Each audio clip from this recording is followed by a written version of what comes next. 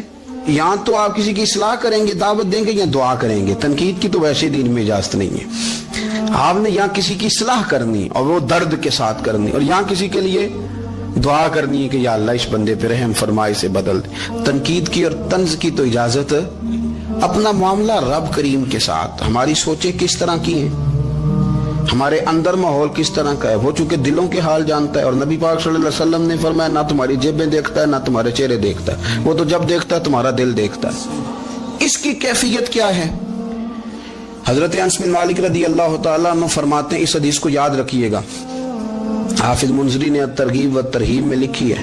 فرماتے ہیں کہ حضرت انس بن مالک رضی اللہ تعالیٰ عنہ فرمانے لگے کہ ایک حضور کے ایک غلام، ایک صحابی بیمار تھے، تو حضور نے فرمایا انس چلو تیمارداری کرتے ہیں.